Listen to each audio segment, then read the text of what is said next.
Boa noite a todos, espero que todos bem, muito bem-vindos. Vou aqui fixar mais uma vez o tema da nossa live de hoje, do nosso encontro, melhor dizendo. Mente aberta.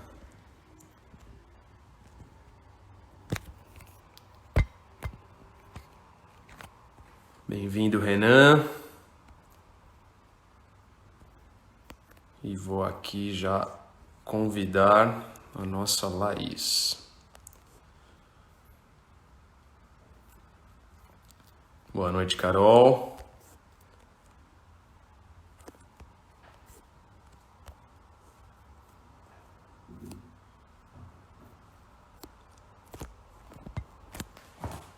Bom, estamos aqui esperando. Laís Yuri acaba de entrar, visualizei.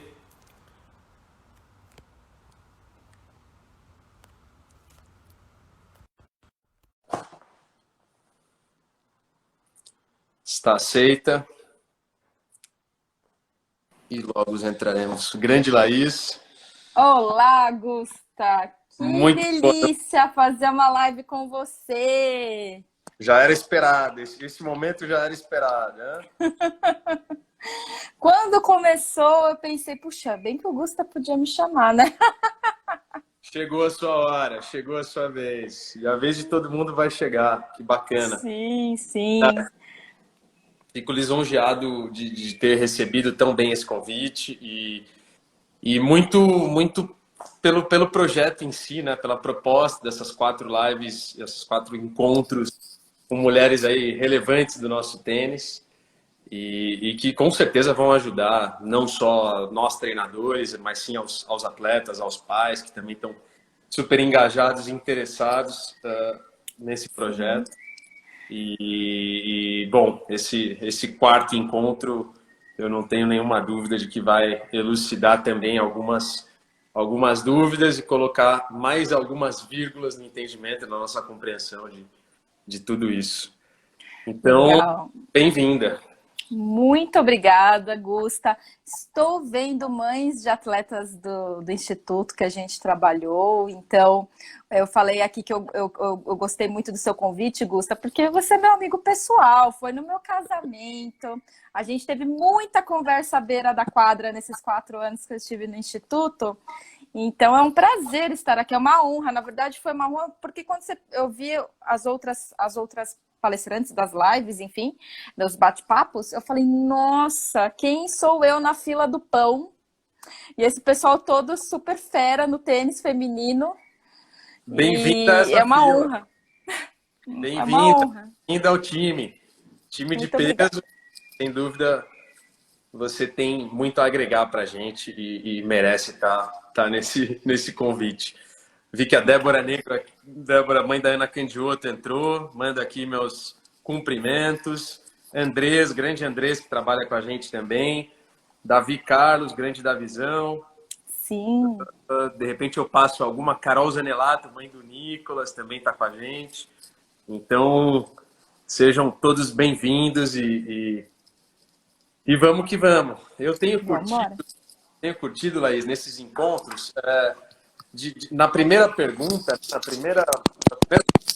já colocar uma pitada de história pessoal aqui dentro. Então, eu acho que a gente, a gente pode começar te perguntando com relação a por que ser coaching esportiva, né? Quando isso veio na sua vida, como isso surgiu?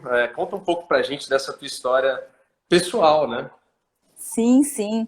E eu acho que mais do coaching, eu acho que é da psicologia. A gente vai falar um pouquinho sobre as diferenças entre psicólogo e coaching, só coaching. Mas contando um pouquinho dessa minha história, eu sou psicóloga formada na PUC São Paulo. E desde o primeiro ano da faculdade eu percebi que a minha vibe não era a do consultório.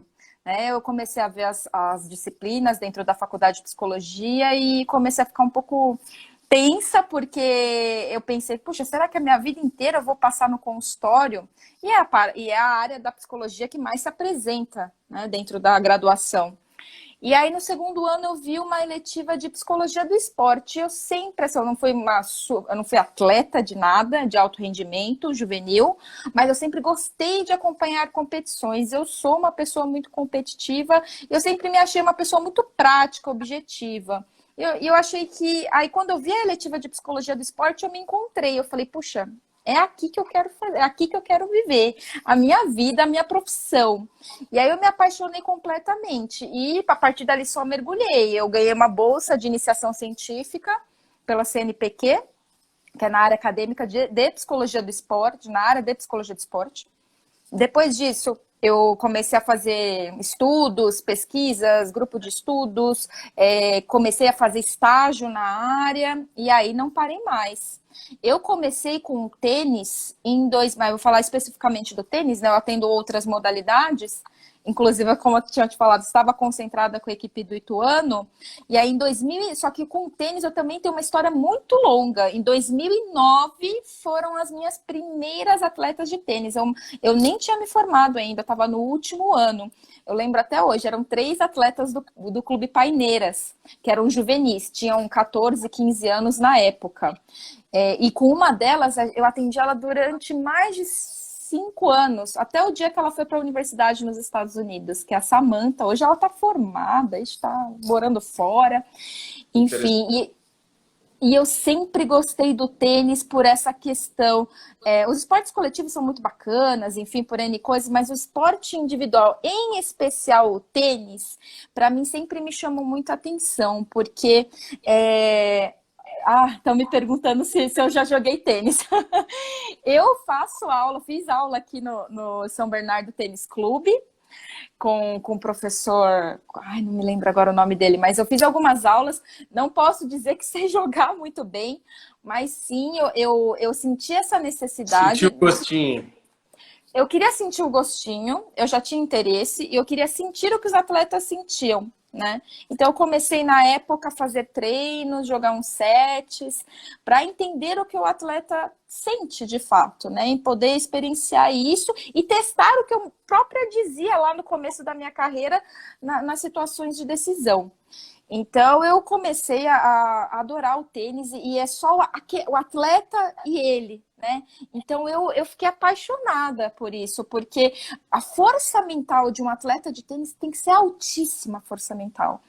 Então eu me apaixonei. E desde 2009, estamos falando de 11 anos, eu não parei mais. Então sempre atendo atletas de tênis. Aí depois eu fui trabalhar numa academia de tênis, junto com o Rodrigo Urso, o Alan, treinador do IT, várias outras pessoas, Ricardo também, os preparadores físicos do IT.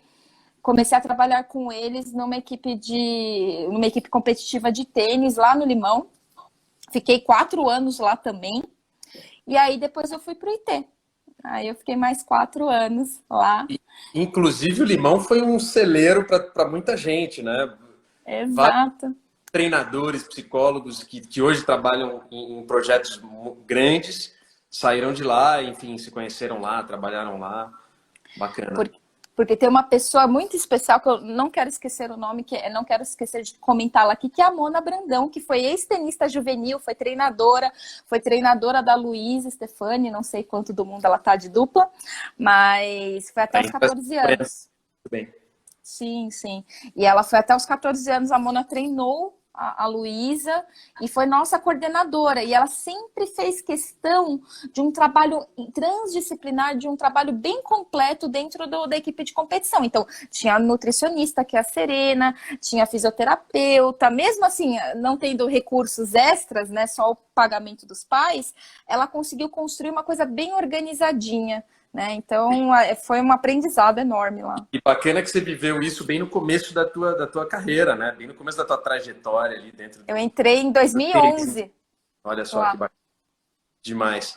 E, Laís, se você também quiser nos contar, por mais que a gente esteja aqui com o intuito de colocar aquelas vírgulas e aquelas compreensões dentro do tênis feminino, se você quiser comentar alguma passagem tua também por outros esportes, como natação e futebol, que eu sei que você está muito dentro, fica à vontade.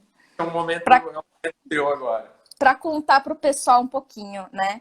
Eu acho que uma outra modalidade igualmente difícil em termos da parte mental, igualmente difícil ao tênis, é a natação. A natação, ele tem um nível de treino altíssimo, quantidade de carga horária altíssima. Tem época do ano que eles rodam semana inteira, domingo, inclusive, treinando sábado, domingo, segunda, terça, quarta, quinta, sexta. Então, eu tenho atletas, o atleta que eu levei para uma vez palestrar para os atletas do IT, era um atleta de maratona aquática, o Bruce, né? Então, ele nada no mar, 10 quilômetros no mar, 5 quilômetros, né? Então, é outro esporte que pega muito mental, tem que ser muito forte. Então, eu gosto muito de atender, então é o meu outro carro-chefe, atendo muitos nadadores. E aí, meu outro carro-chefe também, que é o futebol, que eu estou também desde 2009 trabalhando, né? E hoje eu trabalho na equipe profissional do Ituano Futebol Clube, que está jogando agora o Paulistão, que vocês devem estar acompanhando, porque praticamente é o único torneio que tem agora aqui no Brasil acontecendo. Exato. E eu trabalho com um time profissional e coordeno todo o trabalho que é feito com as categorias de base, sub-15, sub-17, sub-20 lá no clube. Então, a gente criou do zero uma metodologia e tá tentando aplicar lá. Demais, demais. Deixa eu só registrar aqui a presença de várias personalidades bacanas. Felipe Peixoto, jogador do Rio. A Bruna Dias, que, enfim, você conhece. Ai, que gracinha. Minha avó tá aqui junto conosco. Bonitinha. Bem-vinda, minha avó. O Nicolas Zanelato, a Karina Guerra, mãe da Bia. Demais, muito bacana. Pamela Bortolanza, minha namorada. Gui Balboa, super treinador. João Rodrigues, super treinador. Enfim, e o Cis Santana acaba te fazendo uma pergunta interessante, que a gente já pode até começar com ela, para aproveitar. Ele te pergunta, agora eu perdi aqui, mas ele te perguntou o seguinte: se você, no teu trabalho, você acompanha treinos de torneios. Eu já sei a resposta, mas manda ver. Antes de eu responder, você falou um nome, Nicolas Zanelato. Muita saudade, a gente sempre conversa no Instagram, muita saudade dele mesmo. E a importância, e aí falar um pouquinho sobre o acompanhamento de treinos e jogos. Isso é muito importante porque a gente vai lá não mais como espectador, a gente tem uma posição lá profissional de análise do comportamento. E aí vai a análise do comportamento do treinador, de quem está ao redor dos pais, ou de quem foi acompanhar essa atleta, e da atleta em si. Não só nas 4 linhas, não só dentro da quadra, mas em toda a preparação dela pré, a reação dela após, o que a gente puder acompanhar vai ser ótimo para depois a gente conseguir trabalhar esses comportamentos. E teve várias situações que o Instituto conseguiu me proporcionar de viajar com as atletas, então viajei duas semanas para a Colômbia, em 2 Futures, depois viajei uma semana em Curitiba, até dividir a quarta com as atletas, então é muito rico para o psicólogo ter acesso a esses campeonatos, a esses treinos, porque é ali que acontece, né? O que o seu atleta vem te descrever na sessão, se você faz uma sessão no consultório ou uma sessão enfim, por Skype, é o que ele percebeu daquela situação. Pode não ser a situação de fato. Não porque ela esteja mentindo, mas porque foi a forma que ela interpretou. Então, a melhor coisa, sempre quando acontece algum torneio, eu converso com o treinador, eu falava muito com o Gusta, como que tá indo aí, como que estão os jogos? Conversa com o atleta, e aí tem essas duas opiniões, e tem a sua quando você vai para lá. Que você está focada só ali para ver o comportamento dela. Então, é importantíssimo e riquíssimo para a gente. E o treino é a mesma coisa. Você consegue olhar o comportamento dela, se de fato é aquilo que ela te descreve, e você consegue ver se ela está utilizando o que você sugeriu, como técnicas, rotinas, rituais, ali naquele contexto. Então, eu acho essencial. Olha, eu acho que o psicólogo... Essa é a parte essencial, né?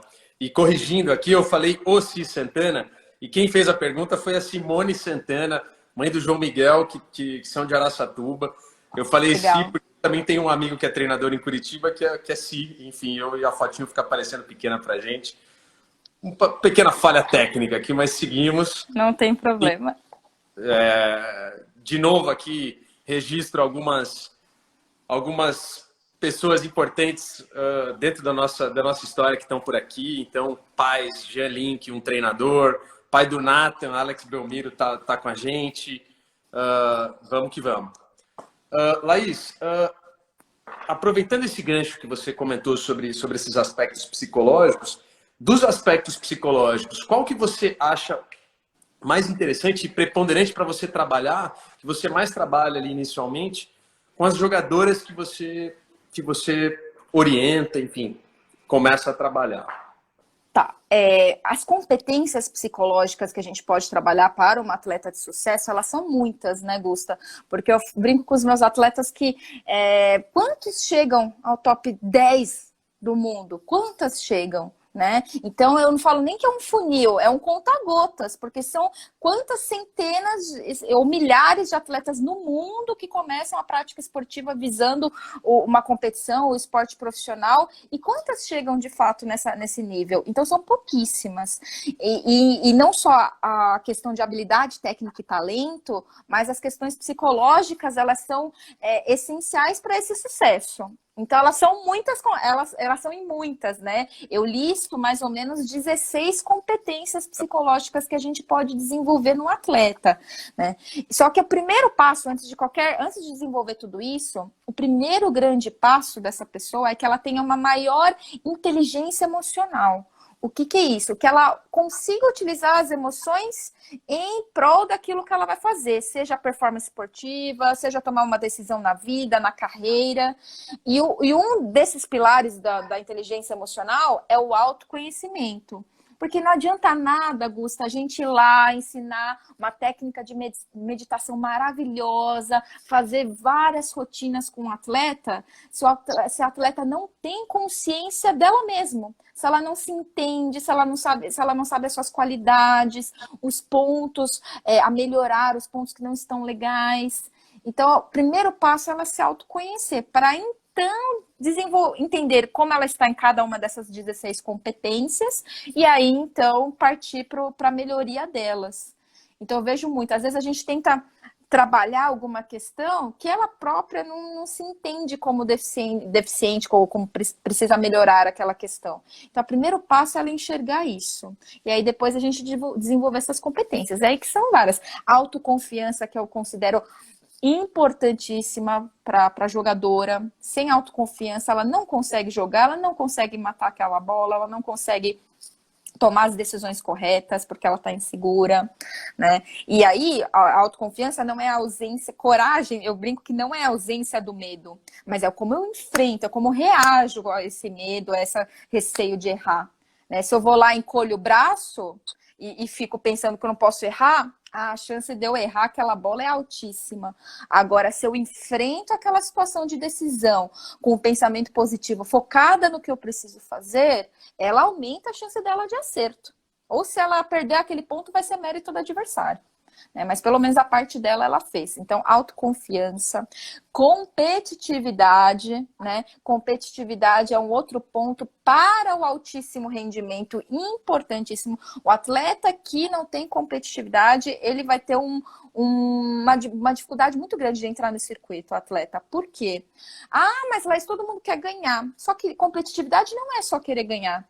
É aquela situação que eu dou tudo de mim, mesmo em situações que não necessitam da competição. Não tem a ver com ganhar ou perder, mas mesmo assim eu dou tudo de mim. Ou às vezes torneios que estão longe, nossa, estou na pré-temporada e eu vou lá, jogo um ponto, jogo de forma muito competitiva. Isso é competitividade. Porque querer ganhar todo mundo quer. Então isso para mim eu não considero como competitividade, né? Perfeito. Bacana, bacana a tua visão. E Laís, tem uma pergunta bacana ali, uma mãe, que é a Caroline Viale, ela te pergunta, Carolina Viale, pergunta se você tem um trabalho conjunto com os pais. Você trabalha com os pais também ou apenas com os atletas? Como é que é essa abordagem tua? Em muitos anos, eu já percebi que às vezes as instituições, independente do esporte, nem sempre tentam a agregar o pai nessa conta de formação do jogador, né? E eu falo que os pais são um fator preponderante para que o nosso trabalho dê certo. Porque se a conversa não está alinhada entre o treinador, equipe de treinamento, instituição que esse atleta está treinando e os pais, não vai dar certo. Não vai dar certo de forma criança, nenhuma. né? Pais, jogadores e treinadores. Então, não Exato. pode fugir disso. E eu venho Não. falando nos últimos encontros por aqui. E eu acho que é muito por esse sentido aí. Mais bacana. Sim, e aí a gente tem que entender que se a gente não tem um trabalho alinhado com os pais, tudo que a gente faz dentro da quadra, os atendimentos que eu faço, o trabalho que o preparador físico faz, ele perde força, não é potencializado, né? Então, reuniões com pais, palestras, a gente já fez no IT manual de comportamento, como os pais podem lidar com os filhos dentro do esporte, isso é essencial. Muitos pais, e infelizmente às vezes os pais, óbvio, eles nunca vão fazer isso para o mal do filho, mas às vezes ele se comporta de uma forma que influencia o emocional daquela atleta. E às vezes eles nem percebem, às vezes não, muitas vezes não percebem. E não é culpa deles, eles só não sabem como interagir naquela situação. Então a psicologia ajuda no sentido de sentar e conversar a respeito. Puxa, em vez de focar na vitória, vamos pensar no quanto a sua filha se doou, vamos focar no esforço dela, não vamos comparar ela com outras atletas, que isso pode diminuir a autoconfiança dela. Então ela tem que se comparar com ela mesma, se ela está melhorando ao longo dos jogos, enfim. Até porque o nosso país é um país que culturalmente ele não é esportivo, né? A cultura esportiva não está enraizada enfim, no nosso desenvolvimento, na nossa educação. Então, Sim. eu acho que a gente tem um papel bem preponderante, bem importante nesse sentido. Eu acho bacana comentar aqui e registrar. A Débora Negro, mãe da Ana Candioto, diz o seguinte: o acompanhamento da Laís foi fundamental para nos ajudar a decidir deixar a Aninha ficar morando no CT e tudo mais. Agradeço imensamente. Eu acho que esse tipo de reconhecimento Sim. passa por cima e compensa, né, muito do trabalho, muito do que a gente passa Muito, no dia a dia. Então, Débora, muito. agradecemos a tua presença e muito mais esse reconhecimento. Bacana. Nossa, obrigada, Débora. Lembro exatamente do momento que a gente sentou na minha salinha lá na Sportville e a gente conversou a respeito desse assunto e assim, óbvio que toda mudança de vida ela tem o bônus e o ônus, nem tudo é uma mil maravilhas, mas por isso que a gente tem que olhar o que a gente quer para a vida, porque a tomada de decisão fica um pouco mais clara. Porque no livro da Alice no País das Maravilhas, eu sempre falo disso, a Alice está perdida e ela quer tomar um caminho e pergunta para o gato, né, qual o caminho seguir. E aí ele pergunta, mas para onde você quer chegar? Aí ela, não sei. Ah, então qualquer caminho serve.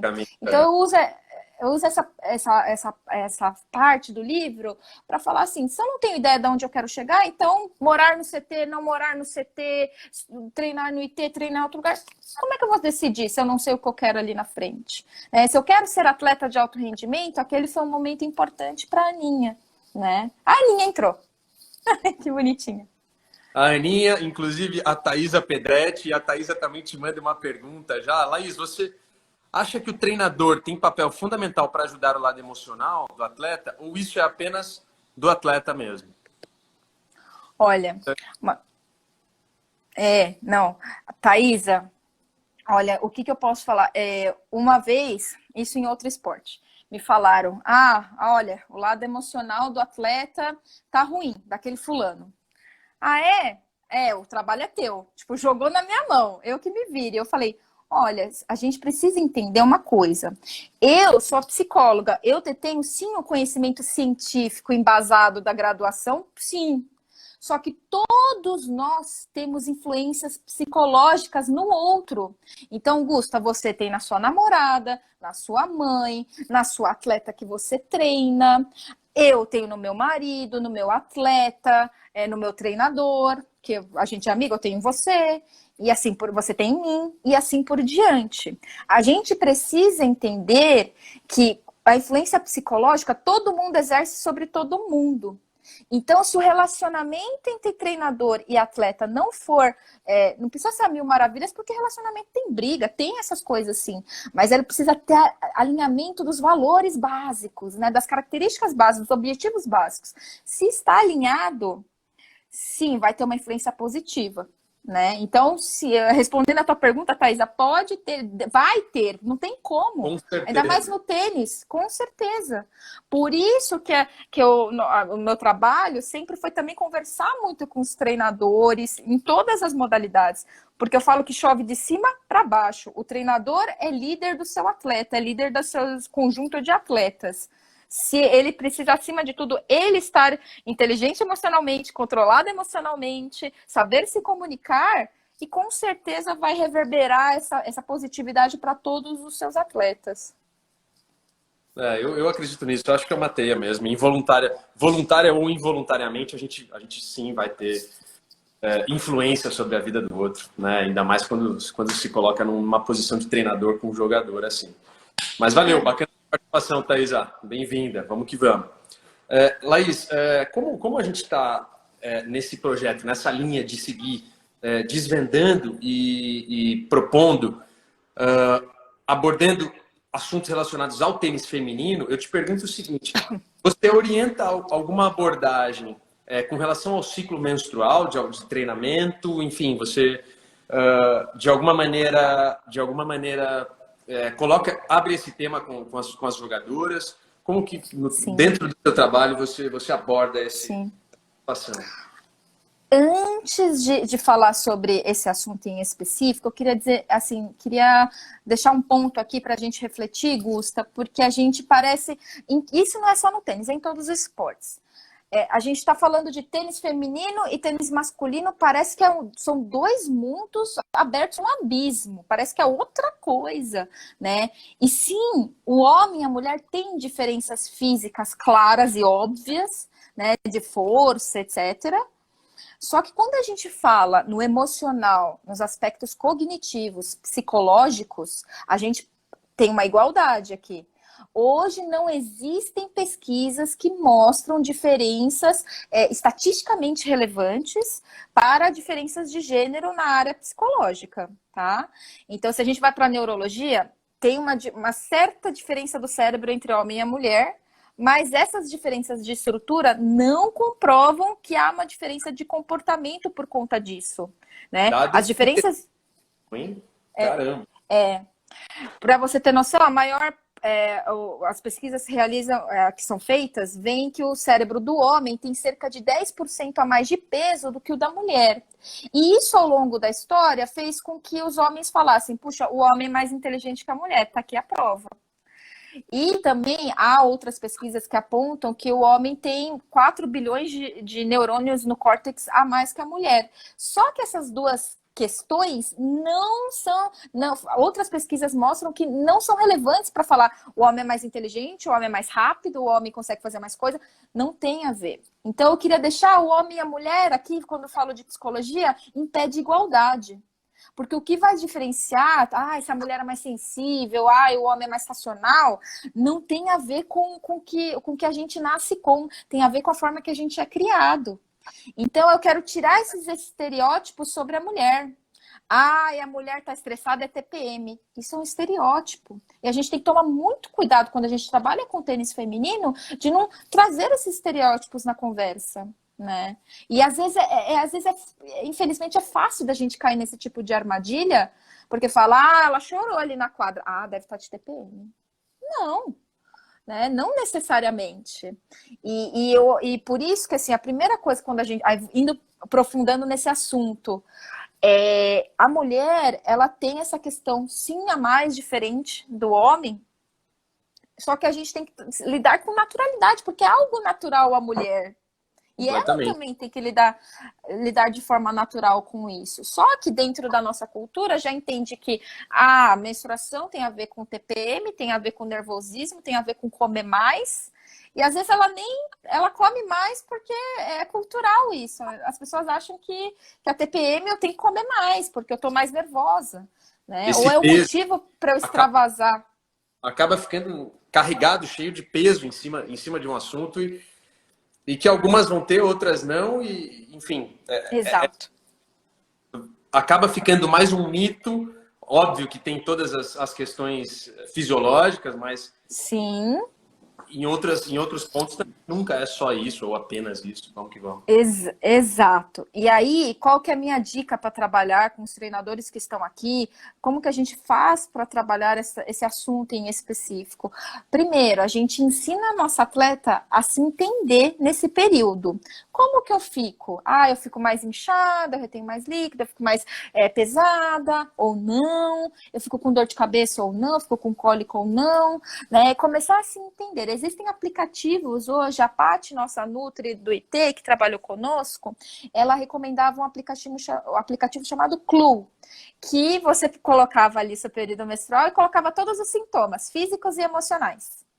Por quê? Porque aí você começa a ver o que se repete ao longo dos meses e vai entender quais são de fato os seus sintomas, né? Então, e aí, então, o que eu faço com esse processo? Com o aplicativo, com o entendimento do que é a menstruação, do que pode ter como sintoma, eu faço um processo de autoconhecimento. Quem sou eu na menstruação? Eu, por exemplo, eu tenho 0 TPM, e isso comprovado pelo meu marido. Toda vez eu pergunto para ele, tô nervosa essa semana? Não, tá tudo igual. Então ele sempre fala isso. Então eu corroborei que eu não tenho nervosismo, né? Porque às vezes a gente acha que não tem, mas o outro que convive com a gente tem a melhor informação possível sobre isso, né? Então, faça um processo de autoconhecimento e a gente aí a Paty também alertava vocês sobre o período menstrual das meninas, né? E quais características cada um tinha, né?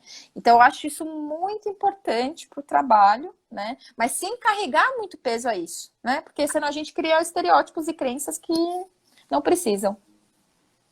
Eu acho essa chave do autoconhecimento super interessante, né? Eu acho que esse é o ponto, esse é o grande ponto desse assunto. Então, quanto mais as meninas forem se conhecendo, quanto mais puder se abrir esse assunto, não de uma maneira mistificada, mas de uma maneira natural, de uma maneira responsável, né? Eu acho que, acima de tudo, responsável por todos e eu acho que assim a gente vai, mais uma vez, estou colocando algumas vírgulas aqui. Você está colocando algumas vírgulas no meu Sim. entendimento sobre o assunto, Sim. com certeza.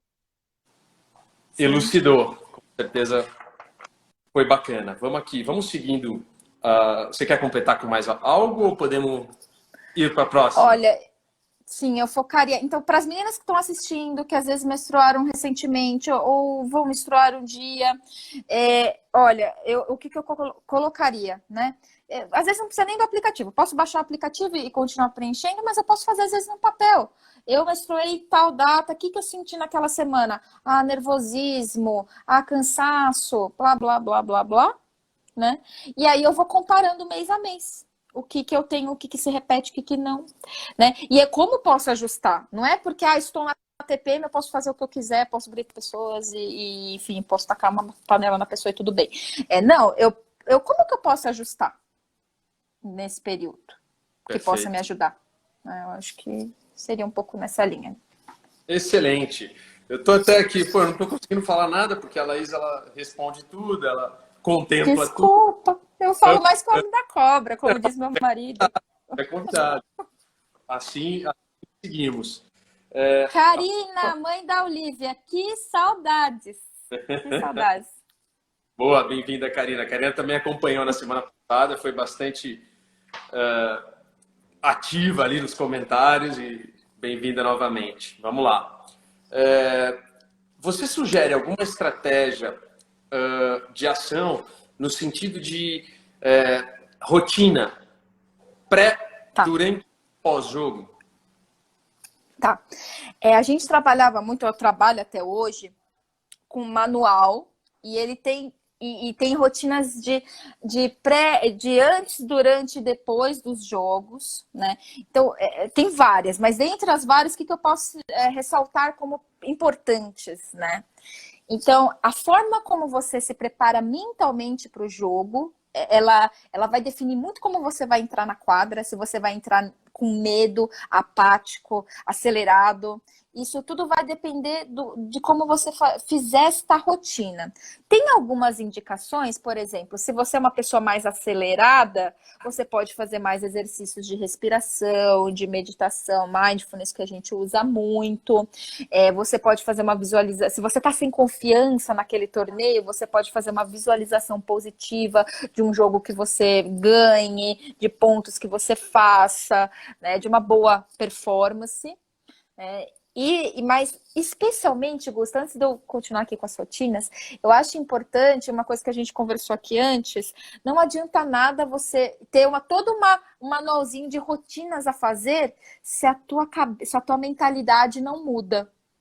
Então, eu falo que é quase que um remédio para um curto período de tempo. Talvez funcione aquele dia, talvez nem funcione, ou no outro jogo já não vai funcionar. Por quê? Porque a pessoa se perdeu de novo, porque a mentalidade não está correta. Não correta porque é julgamento, mas não está alinhada com o que ajuda na performance.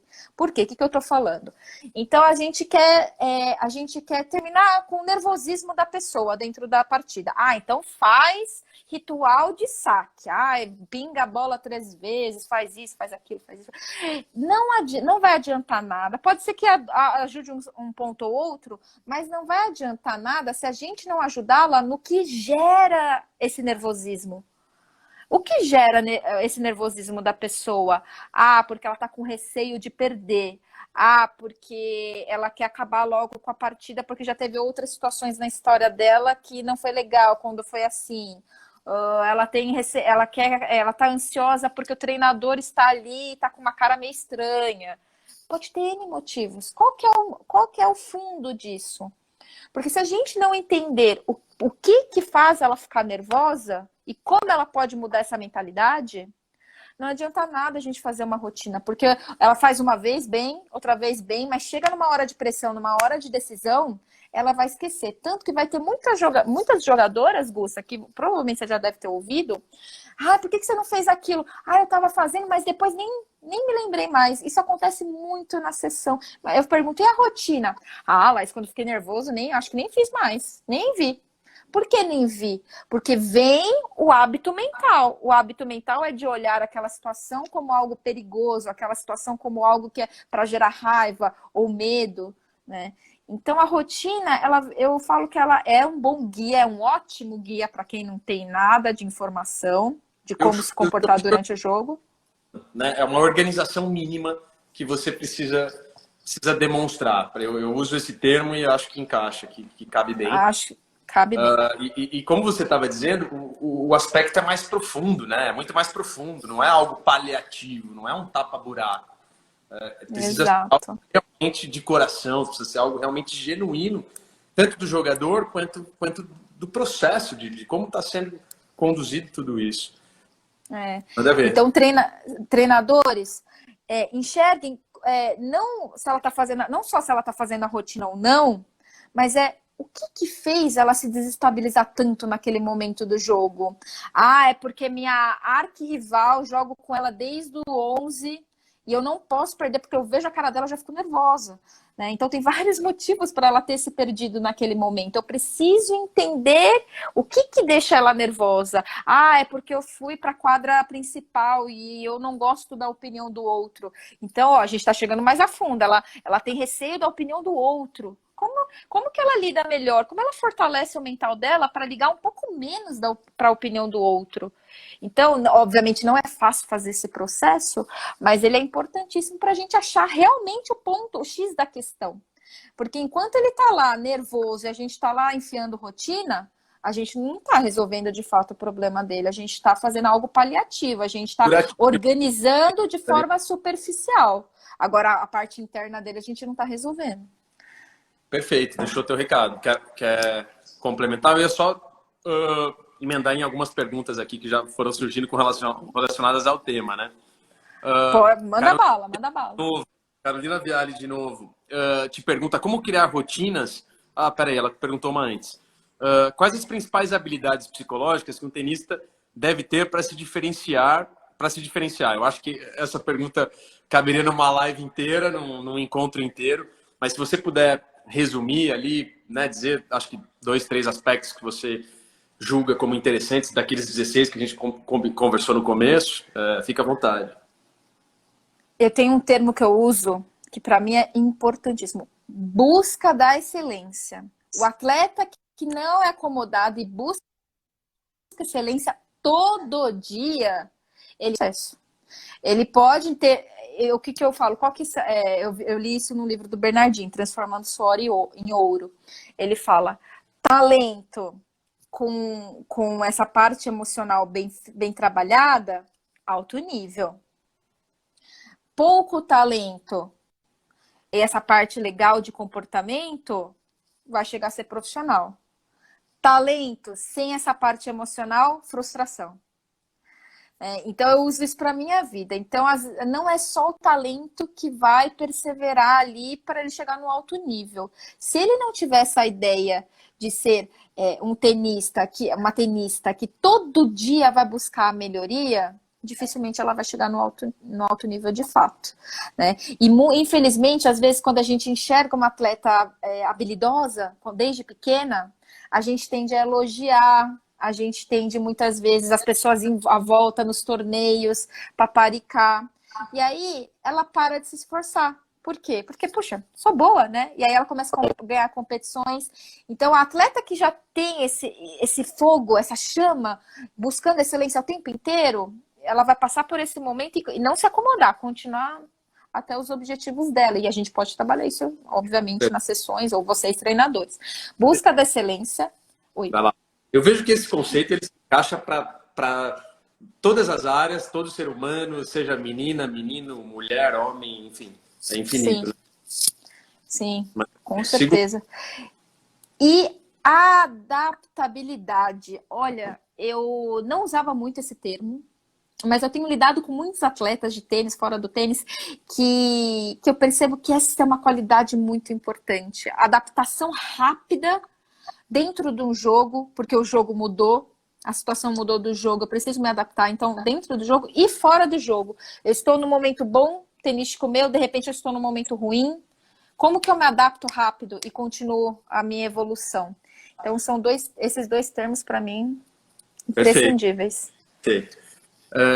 Laís, eu acho que essa pergunta ela vai muito no sentido de muitas dúvidas, e isso tanto dos treinadores quanto dos jogadores, especialmente dos pais. Então estão surgindo diversas perguntas muito relacionadas a esse questionamento. E a Carolina, de novo, pergunta o seguinte: como criar rotinas para momentos... Perdi aqui. Como criar rotinas para momentos de pressão? Criar situações de jogo nos treinos? Ela questiona. Pode ser, aliás, seria muito importante. Só que a primeira coisa é a gente ajustar a parte emocional. Em que sentido?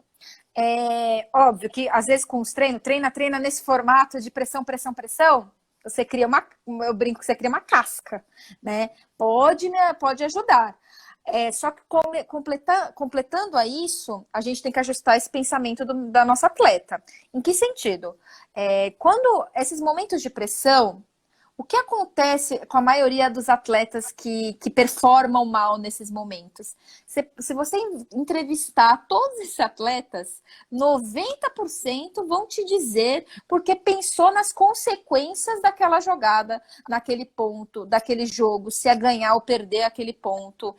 E isso é o quê? É o atleta se desviando para o futuro. Porque nem aconteceu o ponto ainda, não terminou o jogo ainda, ele tá pensando se vai ganhar, se vai jogar bem, se vai conseguir fazer o ponto. Ele não tá no tempo presente. E ele vai pro futuro.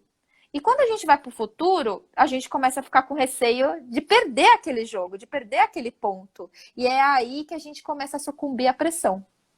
Ou então, eu posso pensar no passado, na bola que eu errei, na bola que acabou de acontecer, na bola que a minha adversária me roubou aqui, que foi linha, mas ela disse que foi out, né? Então, quando eu vou para o passado e para o futuro, eu não estou concentrado. Então, a chance de ter emoções mais negativas, ou raiva, ou tristeza, ou principalmente o medo, isso faz com que eu sucumba à pressão. Então, eu tenho que ajudar a minha atleta a ficar aqui, momento presente. Pode ser o mindfulness ou técnicas meditativas. Só que o importante, assim, não adianta eu usar a técnica por usar. Por exemplo, às vezes eu vou explicar o que é o mindfulness e faço a prática. Aí o meu atleta, a minha atleta, principalmente tem só, é o que a gente faz na yoga, Laís. Aí eu falei, pois é. Então a pessoa, o atleta, fazia yoga e nem sabia direito para que servia de fato. Achava que era uma prática X aí. Né? Então é importante que esse atleta não só faça, mas entenda por que está fazendo e o que vai servir dentro da quadra. Então eu usaria isso para esses momentos de pressão, somado aí tudo esse trabalho fora, obviamente na quadra, treinar situações como essa. Porque aí ele vai vivendo e vai ajustando, a gente vai ensinando ele a ajustar.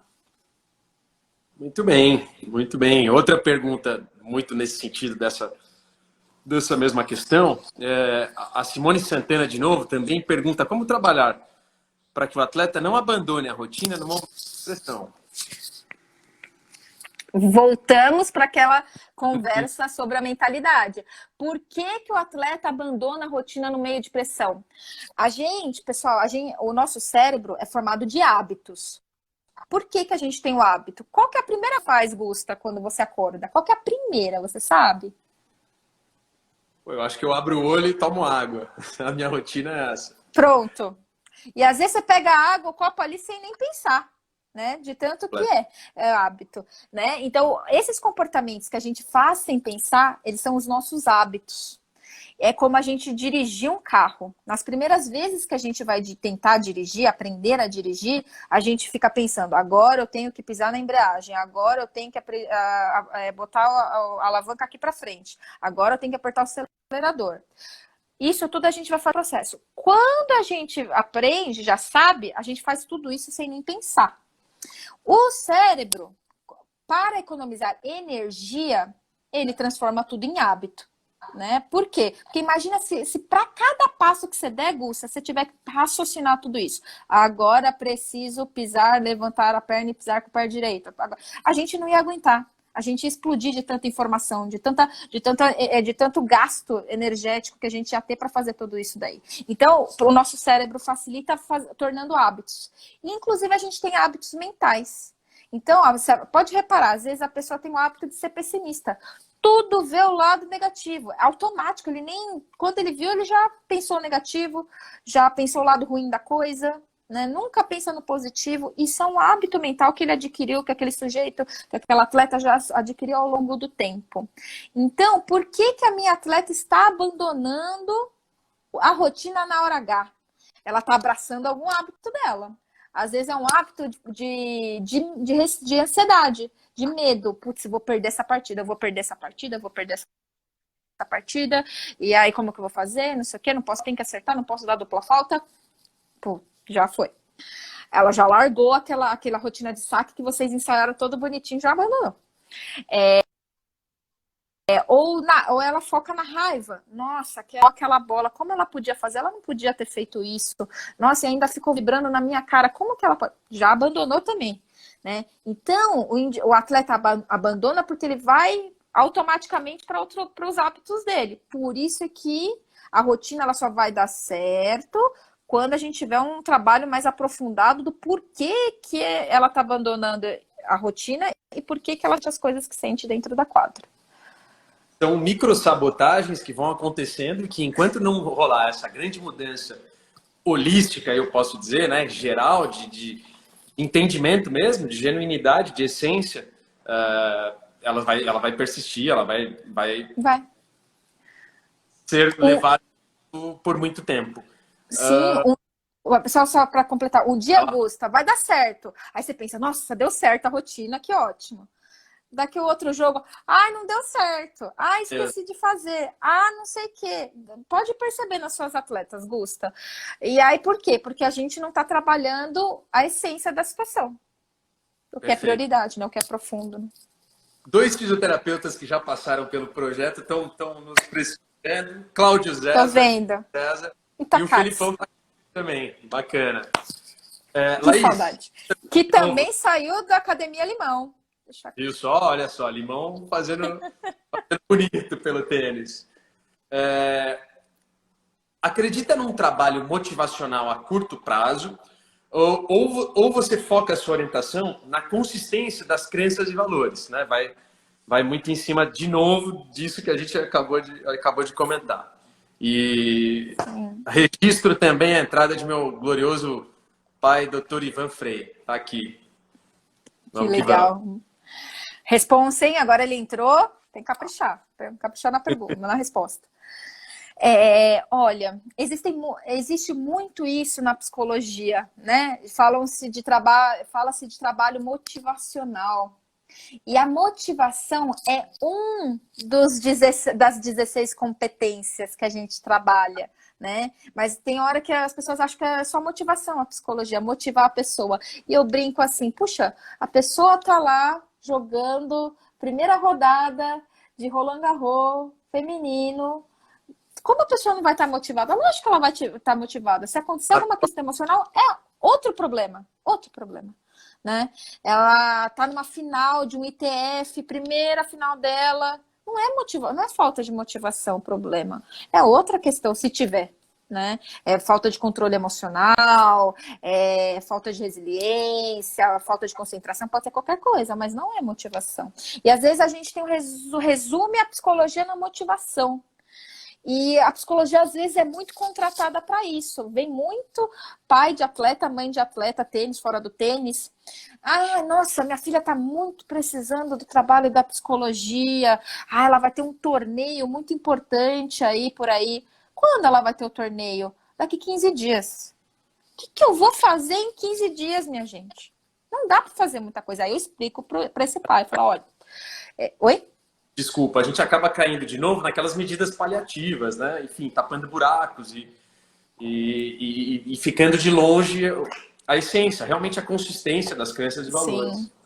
E às vezes o atleta, eu acho que é uma questão imediatista nossa, de resolver o problema assim, né? E às vezes o atleta chega para sentar comigo para conversar, achando que eu vou ter alguma fórmula, que a psicologia vai ter alguma fórmula mágica, que ele nunca mais vai ficar nervoso na vida. Isso não existe, gente. Isso não existe. Ele vai ficar nervoso, só que a gente vai ensiná-lo a como ficar um pouco menos nervoso e a reagir com melhor qualidade, com melhor comportamento.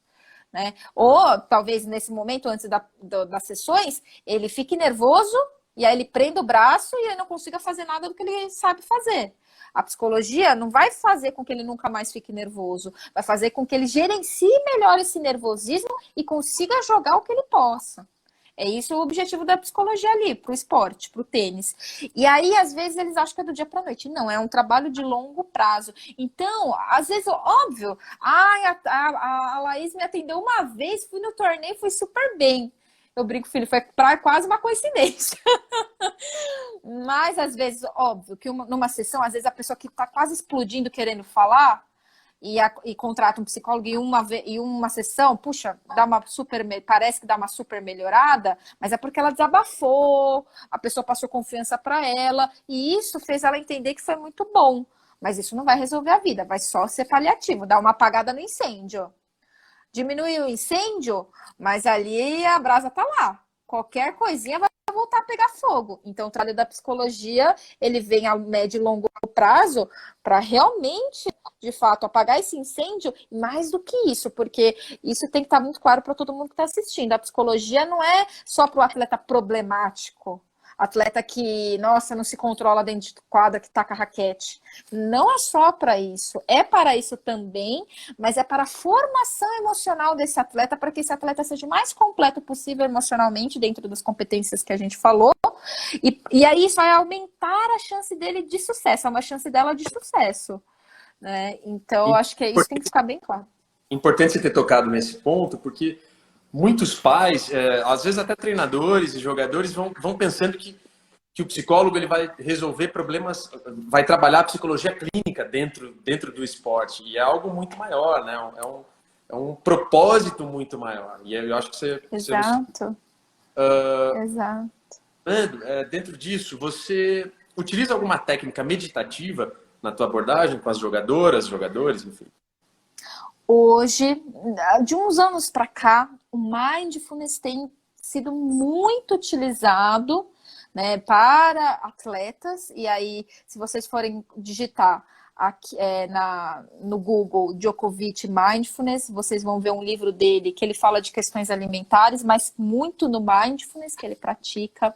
Se vocês forem digitar no YouTube LeBron James Mindfulness, vocês vão ver LeBron James no intervalo do jogo fazendo Mindfulness, o jogador de basquete. Então, muitos atletas fazem técnicas como essa para ajudar ao momento presente. Eu falo que não é só para relaxar, mas é para eu ficar relaxado. Não, é para você saber focar e manejar sua atenção para o momento presente. Isso é o mindfulness. Óbvio, técnicas meditativas que vêm da yoga e outras também podem ajudar bastante, mas o mindfulness eu tenho utilizado muito.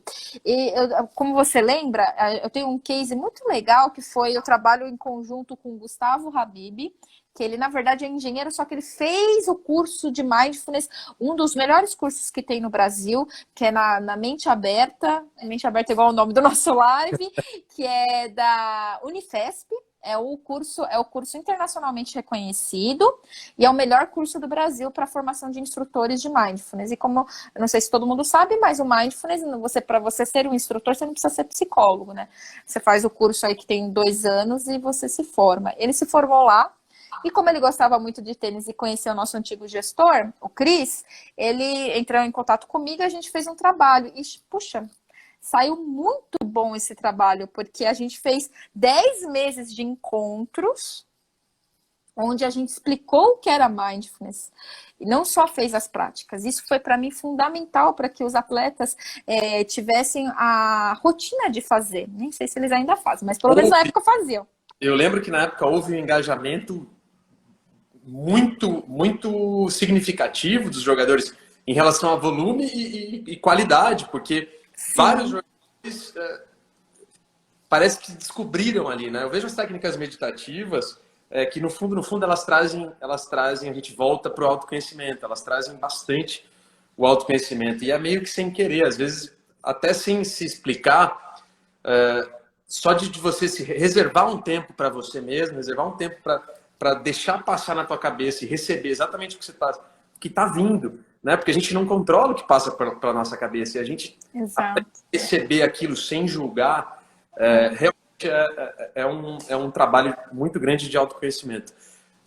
Quero aproveitar registro de novo aqui a presença do nosso grande Caio Tadeu, acho que um dos treinadores. Oi, Caio. Estão completamente envolvidos com esses temas psicológicos dentro da quadra e, enfim, está aqui nos prestigiando. Seja bem-vindo, Caião.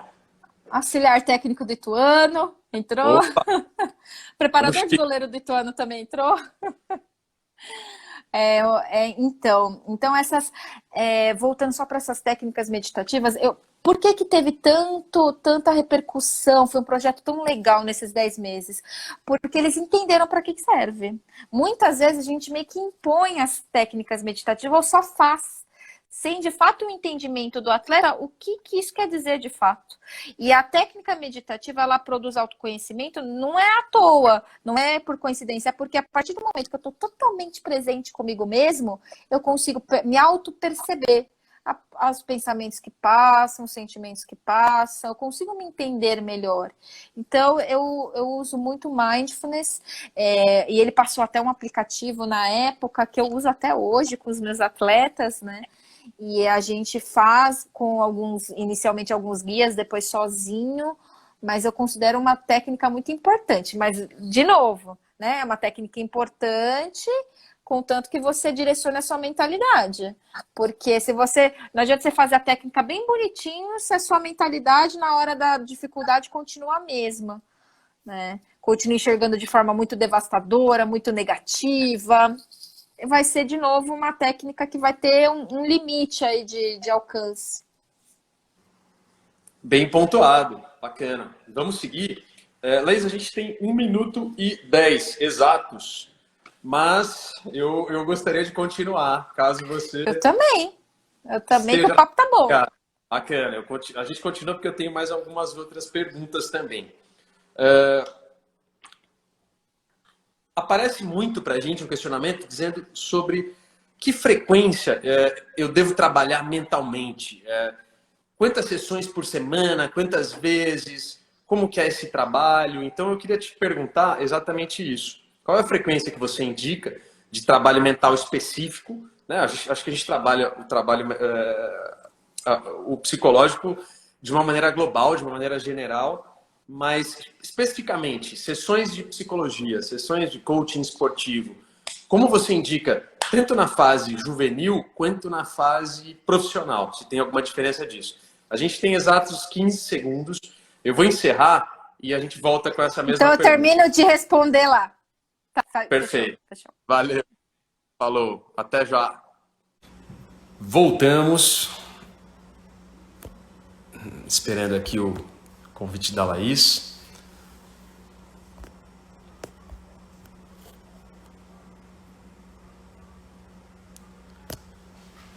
Sejam novamente bem-vindos. Vamos retornar a conexão com a Laís.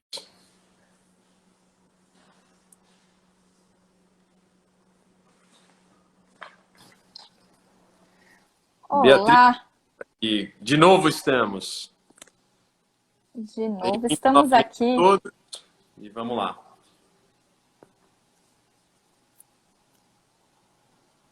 Enfim, só para contextualizar de novo, a pergunta é relacionada à frequência de trabalho específico psicológico. Ok. O pessoal está voltando, que bom, o pessoal está gostando. O Alex Belmiro, Alex, pai do Nathan, comentando que está muito boa a conversa, muito bem. Ótimo para a gente aqui receber esse feedback, bacana. A live já está salva. Alguém perguntou aqui, Caroline perguntou se a gente vai salvar. Já está salva no meu IGTV e na minha timeline também. Eu costumo deixar salvo. Otávio, grande Otávio, bacana. Meu pai voltou, João Rodrigues. Bastante... Tomás! Beijo, Tomás. Beijo. Mauro Xima, pai do Henrique. Bacana. Vamos lá, acho que já dá para a gente retomar. Tá. Como que eu enxergo ali a psicologia, né? Na base, na formação, eu acredito muito num trabalho mais sistematizado, né? Tanto que os meus encontros no IT eram semanais, e assim, faça chuva, faça sol, a não ser quando viajava para torneio, né? Então, eu acredito num trabalho um pouquinho mais sistematizado, porque, primeiro, eu quero que o atleta entenda que ele tem que treinar o mental como ele treina o físico. Então, não é, eu quero melhorar a minha força, então só na véspera da competição eu vou fazer uma musculação e já resolvo o problema. Não é assim que a gente vai ganhar força. E é a mesma coisa, não é falando meia dúzia de vezes com a psicóloga que vai resolver o seu problema, né? Então, eu acredito muito no trabalho constante, sistematizado de longo prazo, né? Que podem ser, por exemplo, e aí no caso de atendimentos individuais, eu acredito muito num começo bem próximo, né? Uma vez por semana ao menos, até que pelo menos é o que eu tenho feito com os meus atletas de tênis particulares, até eu entender quem é esse atleta, até entender esta família, entender o que eles querem com o tênis e quais são de fato as dificuldades dentro da quadra, eu preciso ali de um bom tempo semanal, e aí onde eu começo a desenvolver as qualidades psicológicas necessárias para ele lidar com aquela demanda que ele trouxe, porque eles trazem demandas específicas, né? E aí eu posso, até quando estiver um pouco melhor, passar a cada 15 dias, mas eu não posso aumentar mais que isso, porque aí eu começo a perder o vínculo com a atleta. Então, o trabalho da psicologia sistematizado, constante, enquanto ele está na formação. Quando esse indivíduo fica adulto, as crenças dele ficam um pouco mais enraizadas. Se ele passou por um bom trabalho emocional na base, ele consegue chegar na forma adulta um pouco mais estruturado, né? Eu estou partindo desse pressuposto. Então, a gente consegue espaçar um pouquinho mais, não fazer um acompanhamento tão sistematizado, né? Mas tem que ter um acompanhamento, né? Até porque a gente não tem uma cultura, apesar do tênis ser uma cultura que acredita muito no mental, especialmente no Brasil, a gente não tem uma cultura de procurar muito psicólogo, né? Parece que a gente está com uma doença contagiosa, né? Então é importante que a gente tenha um acompanhamento mínimo com os atletas profissionais, para que eles sejam bem atendidos, porque se ficar assim, já aconteceu assim, vou ficar à disposição, esperar eles me procurarem. Eles só vão procurar quando o negócio tá ruim mesmo, né? Então a gente pode atuar antes. Então por isso que eu Eu acredito vejo numa coisa. isso, um outro lado, né, uma outra vertente dessa situação, que eu já vi em alguns torneios, jogadores viajando apenas com o psicólogo. Né? Também tem essa vertente, também tem essa situação que ocorre. Então, eu acho que vai muito da individualidade de cada jogador nesse ponto. Sim. Principalmente quando os caras já estão profissionais ou as mulheres já estão profissionais, vai ter momentos que elas vão preferir realmente esse acompanhamento de perto do psicológico, e às vezes até preferir o psicólogo em relação ao treinador.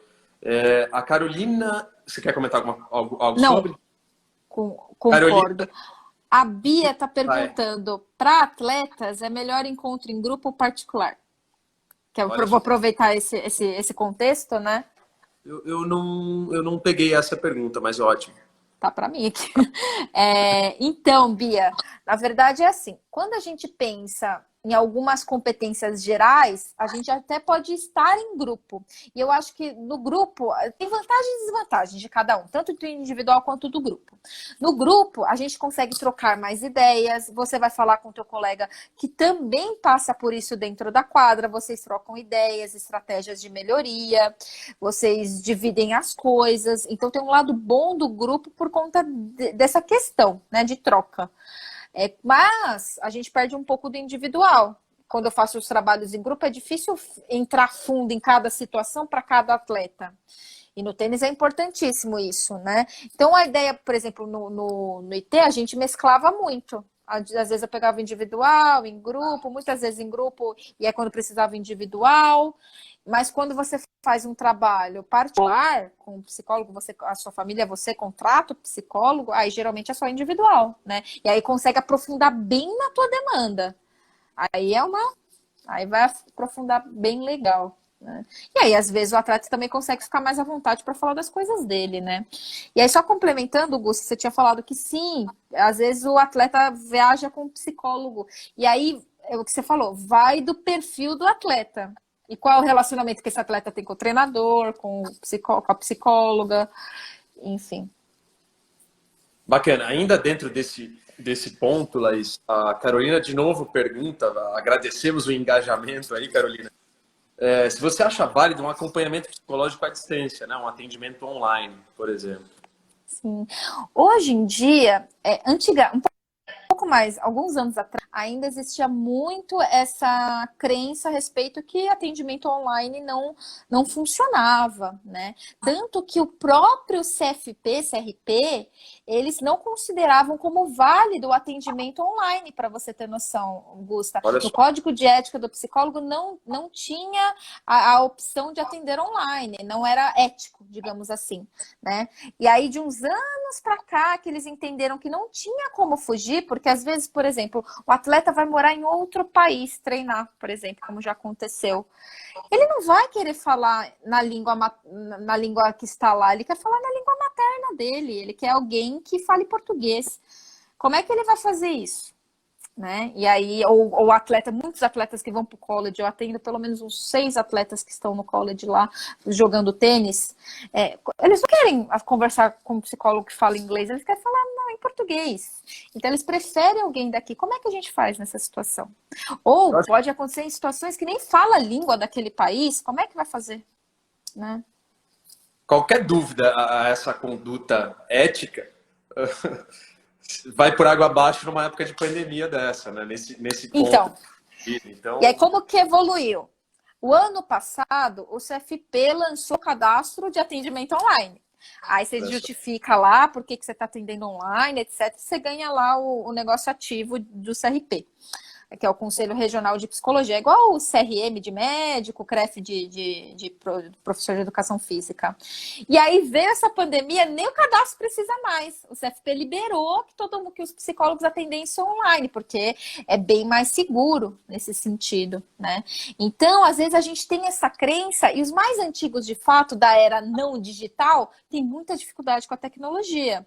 Só que quando a gente vai falar com um atleta adolescente, é mais fácil ele falar com você pelo Skype do que de outra forma, né? Porque do Skype, o Zoom, o Instagram, por vídeo de WhatsApp, eles dominam muito mais que a gente. Então, para eles é muito mais fácil para nós entender que aquilo pode ser válido, essa conversa online. Né? E muitas vezes é o jeito. Eu atendo muitos atletas do Espírito Santo de tênis porque eles não encontraram um psicólogo do esporte lá e nem eu conheço para indicar. Então eu tenho 4 atletas do Espírito Santo e eles falaram que procuraram, que os pais procuraram e eles não acharam.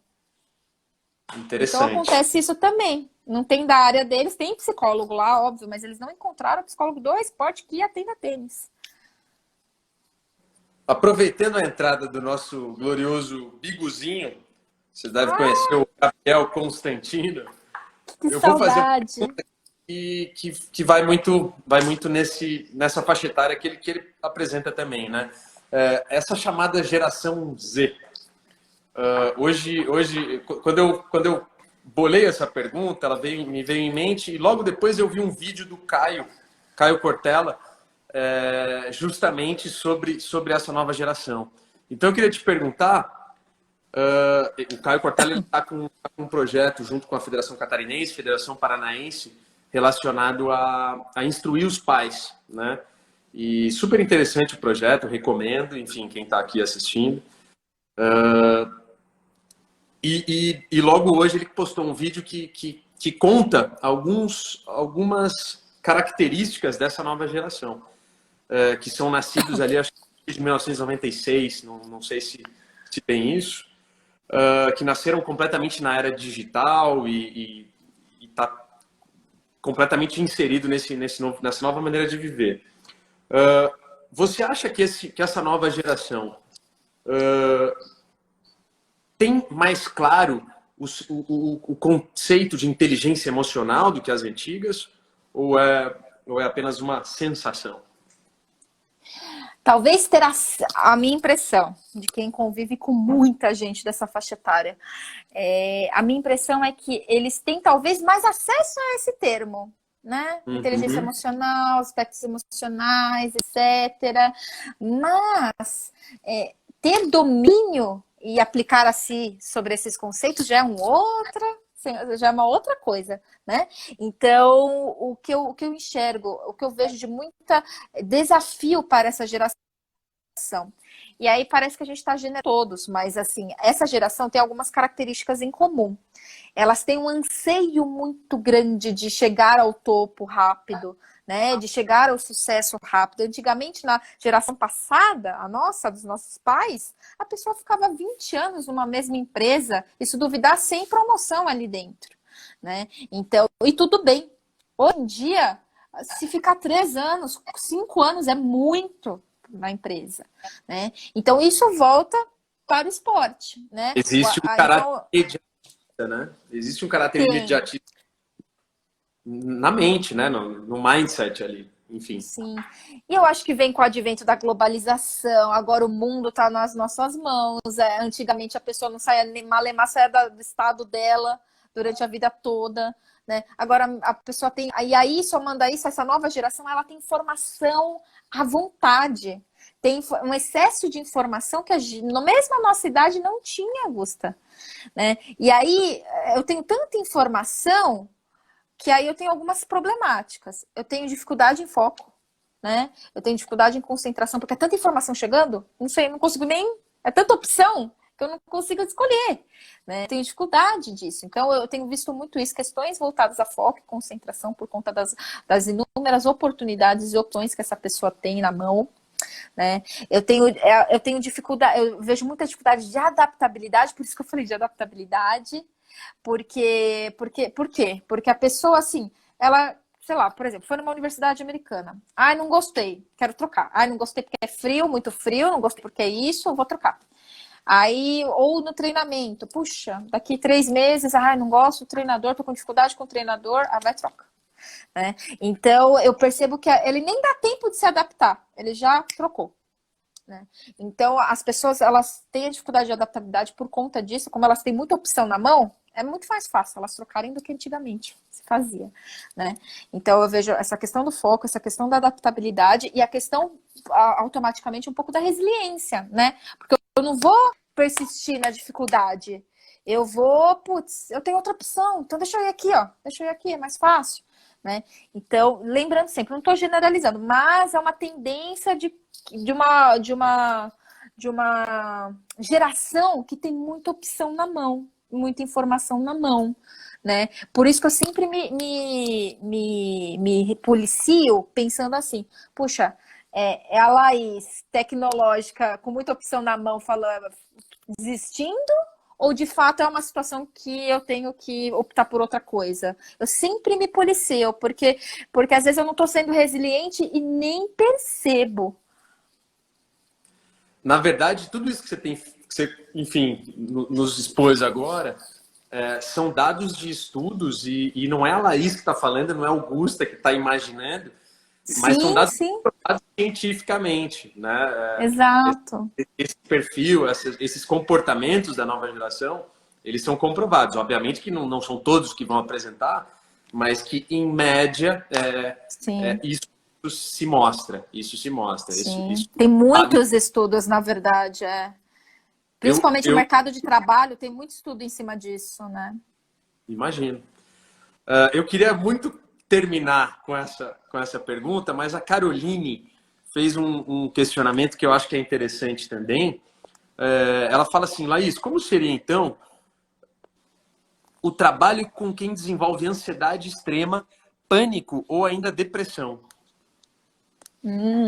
Entramos. Esse Ah, esporte. você falou num ponto. Nossa, obrigada, Carol. Você falou num ponto muito interessante. Gusta, assisti uma palestra pela CBF que não falava só de futebolistas, falava de atletas em gerais, do professor Alberto Figueiras, que é do Rio de Janeiro. Ele mostrou algumas pesquisas de fora do país, onde mostram que durante a pandemia, a incidência de depressão e ansiedade aumentou na população geral, mas triplicou para atletas de todas as modalidades. Então, depois, um dia eu mostro esses dados aqui para você, mas enquanto a população estava aqui no gráfico, a população geral, a média da população geral em termos de depressão, atleta estava aqui em cima, triplicou em relação a antes da pandemia. Antes da pandemia, sintomas de depressão e ansiedade já são mais altos relatados por atletas do que na população geral. E na pandemia triplicou. Você acredita? Então, parece que quando a gente fala de atleta, a gente está falando de algo saudável, então longe dessas questões psiquiátricas, não estamos, não. Realidade para o atleta. Por conta do nível de pressão, o nível de demanda que o esporte de alto rendimento traz, e muitos deles com fama, tem gerenciamento de carreira, de altos salários, né? Então, ele acaba se perdendo nesse sentido e podendo ter esse tipo de... não conseguindo gerenciar bem essas situações e conseguindo entrar no estado de depressão, transtorno de ansiedade. E aí, para Carol, respondendo a Carol, a gente entra com o trabalho com mais mãos. Então, todos os casos que eu tive, eu entrei com um psiquiatra, e essa psiquiatra, porque aí tem casos que não tem outro jeito, é psiquiatra e apropriada. Né? E hoje já tem muitas medicações boas que não afetam a performance do atleta, né? Alguns remédios fitoterápicos, enfim. Então é importante que tenha esse trabalho da psicologia, e aí é menos do esporte, muito mais clínica, e a psiquiatria. É importante. E é importante identificar, porque às vezes também é outra situação que é um tabu na sociedade, né? Ah, não sou louco, não vou no psiquiatra. Mas segundo a OMS, há 3 anos atrás, ela foi reafirmando, em 2020, esse ano, a depressão ia ser a doença de maior porcentagem mais incapacitante do mundo.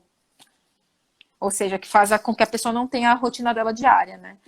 Então, olha como é forte, né? Não sei se o Covid chegou e acabou com esses dados, mas a depressão ela estava para ser a doença mais incapacitante do mundo em Eu acho que ele 2020. potencializou. No fundo, eu acho que ele potencializou. Você tocou num ponto importante, Laís, que foi talvez uma das primeiras dicotomias ali que eu me deparei quando comecei a trabalhar com esporte competitivo, que foi justamente o desvencilhar o esporte competitivo de uma prática saudável, 100% saudável, porque a gente sempre tem essa referência, né? Essa alusão, putz, esporte, competição, atleta, saúde e fisicamente, tanto fisicamente quanto mentalmente, eu não diria que é tão saudável quanto parece. Não, Mente que a não. gente cria mentalidades mais fortes, o nosso físico fica avantajado, enfim, no sentido de fortalecer mesmo, mas a propensão para se gerar lesões, tanto físicas quanto mentais, elas também se potencializam. E eu achei que esse ponto Exato. é bacana. O físico a gente eleva no esporte de fato de rendimento, você eleva quantos atletas não pararam por conta de dor. Não aguenta mais, o corpo não aguenta mais e parou. Tava assistindo o Baú do Esporte da Sport TV com o André Agassi, e aí tava mostrando o último jogo dele. Ele chorava porque ele queria continuar e o corpo não deixava, né? E Não, muitas não dores, vai. enfim. Muitos Isso casos. funciona casos de que de profissionais que obtiveram sucesso. Isso fora os que não conseguiram nem chegar ao mínimo sucesso possível, né? Que talvez mereciam, que fizeram por merecer e não conseguiram chegar por ali, porque ficam realmente pelo caminho. E são diversas histórias nesse sentido. Muitas. Sim. E aí, só para completar, e aí o psicológico é a mesma coisa, é levado ao limite o tempo inteiro, por conta do nível de pressão, do nível de exigência, né? Muitas competências, 16 competências, puxa, para trabalhar, a gente tem que ser muito forte mentalmente, mas isso exige uma energia enorme da. Perfeito. Laís, era isso. Os questionamentos eram esses. Eu acho que, mais uma vez, antes de terminar, Manda ver, eu você vai ter queria mais tempo. a Cacá, a Karina, psicóloga do IT, sua psicóloga ali, que trabalha hoje com você, entrou, fez um comentário. Queria mandar um beijo para cá, que eu adoro. Não podia ter deixado a pessoa mais maravilhosa lá no IT. Agradeço a ela por assistir a live, por também tratar com tanto carinho atletas que que eu gosto muito, assim. A Aninha, Nicolas, Anelo, Richard, Brian, eu não vou falar os nomes, senão vai ser injusto, porque eu vou esquecer algum. E então, obrigada, Ká. Obrigada. Sem dúvida. Inclusive, hoje a gente começou na semana passada um projeto que ela nos trouxe pô, eu abri os braços para o projeto total, que Amei. são exercícios muito práticos. Então, durante o treino, a gente trabalha junto e está sendo demais. E hoje a gente fez a segunda sessão desses exercícios. Foi realmente motivante enfim, eu vejo com certeza frutos aí para o futuro. Que ótimo. Amei também. Eu via os stories, amei também. Muito bom. Não, demais de verdade. Agradeço imensamente o engajamento, principalmente de todo mundo que nos acompanhou, nos escutou aí por 1h30 quase. Várias perguntas super pertinentes. Eu acho que isso enriquece a qualidade do debate e era essa a proposta. Eu acho que quando a gente pensa e imagina convidar alguém para debater alguma coisa, eu acho que é muito nesse sentido que a gente espera, né? Desse engajamento, desse interesse. E fico imensamente feliz e lisonjeado de ter recebido todos vocês aqui conosco. Deixo aí as últimas palavras para a Laís. Ela travou aqui para mim, mas agradeço de verdade. Olá. Oi. Laís.